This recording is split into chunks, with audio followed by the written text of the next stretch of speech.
What's up, guys? I'm back. So I have been trying to solve this kata. As you can see, I spent like 20 minutes trying to do it, but I was just overcomplicating my code. If you guys don't know, this is just me doing coding practice because I'm learning Python. So that's it. So I rethought my code and we are going to take a different approach. So I was just overcomplicating. It made sense in my head, but no. Let's restart this. So I'm going to first iterate. Wait, I need to explain this to you guys. Sorry, I completely forgot. Okay, so the instructions here is given a lowercase string that has alphabetic characters only and no spaces, return the highest value of consonant substrings. Consonants are any letters in the alphabet except for A, E, I, O, U, obviously, right? So A equals 1, B equals 2, and Z equals 26. That's like just a reference, basically, because the alphabet has 26 letters. And here's an example. So zodiacs. Z has a value of 26. D, which is the next longest consonant string, it has a value of 4. I, A, and then CS is the next consonant string, which has a value of 3 plus 19, which is 22. So 26 is the longest consonant string. So what I'm going to do, and guys, quick enough, the input is actually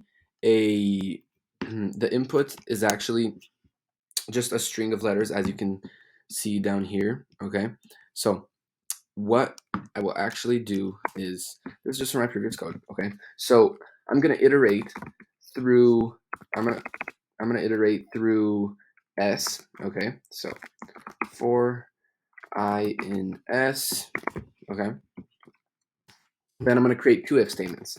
If I is not in vowels, then let's just put pass for now as a temporary placeholder, and then else, I'm going to put elif because I want an else if statement, because I want to put another conditional. Else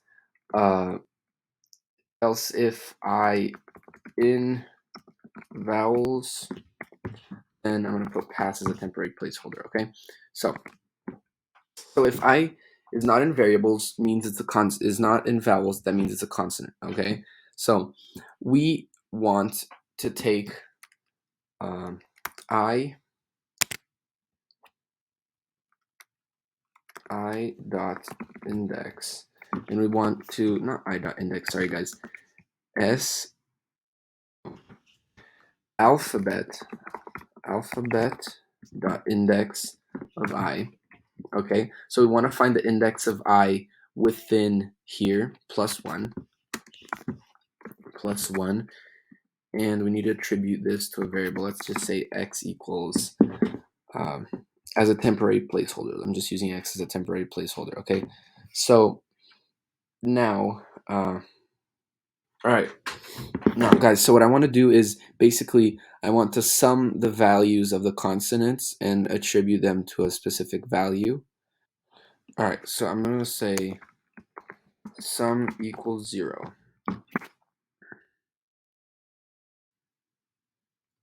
Now I'm going to say sum, I'm going to take out the temporary placeholder. I'm going to say sum plus equals alphabet dot index plus 1, because, for example, if we get A is 0 in this index, so we need to add 1 because A is actually supposed to be 1. So I'm just adding 1 to all the values. So if we get a vowel, what I want to do is I want to reset the value of sum.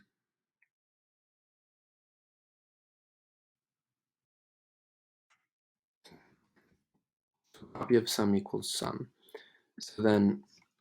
So let's say else if I in vowels sum minus equals copy of sum, which means that sum goes back to 0. All right, so we got that resetting part yet. So we got that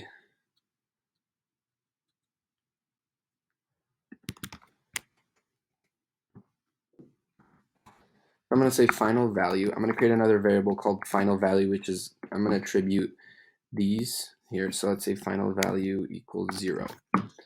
Okay, so if we get a vowel, what we want to do is say if so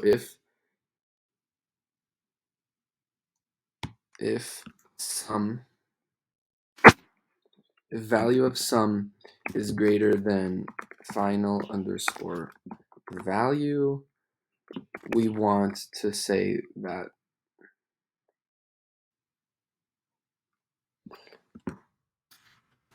final underscore value equals sum. Okay, we wanted this to be an underscore, guys. Come on. So if we get a vowel, then we want to say if the sum is greater than the final value, then the final value is equal to sum, else pass, else pass. And then we do sum, and then sum resets to 0.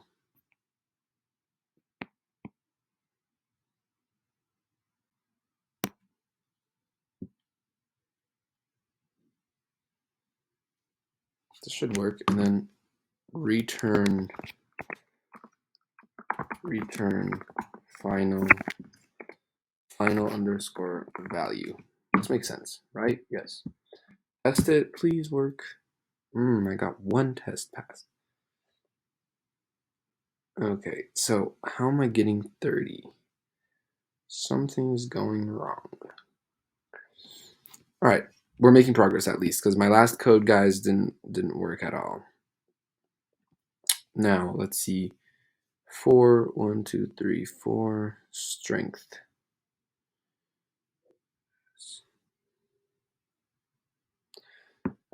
Where's the error happening here? 146 should equal. I think we're summing too many values. Okay. Sum equals 0. Copy of sum equals sum. I think sum isn't resetting back to 0. So else, let's just say instead of sum minus equals, sum equals 0, which should reset. So we don't need this copy sum equals sum again. All right. Oh, yes, yes. Guys, I'm so excited. Okay. Now I'm going to click attempt and let's hope this works. Guys, I'm so excited. Literally. One random test failed. Okay, guys, let's see. Bro, what is this? What random test was failed? Why? This makes no sense. What? Bro, what random test has failed?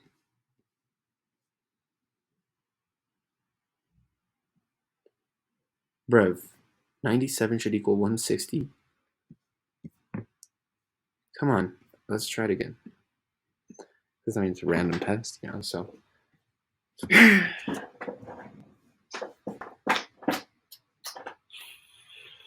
Check it, guys. Yes, sir, yes, sir, yes, sir, yes, sir. No cap. No cap. It's all up here. All the knowledge, guys. 3 weeks of Python. No cap, baby. Let's submit this bit. Yes, sir, yes, sir, yes, sir, yes, sir. No cap. All right. That's that, guys. I'm so excited this worked. So I'll be posting more of these practices, and I'm rated 6, so 6 was actually a pretty good challenge for me. I'm definitely need to improve, guys. I'm working because I want to definitely get better at Python. By the time I start college on July 31st, I want to be fluent in Python. Probably fluent's probably a stretch, but I'm probably gonna be getting there, you know. Hopefully. So yeah, I'm just really glad that worked. It's always satisfying. So yeah, I'll be posting more. 6 is the hardest one I've done so far. I haven't done a 5 yet, but these challenges are pretty good, you know. So yeah, that's that, and I'll see you later, guys.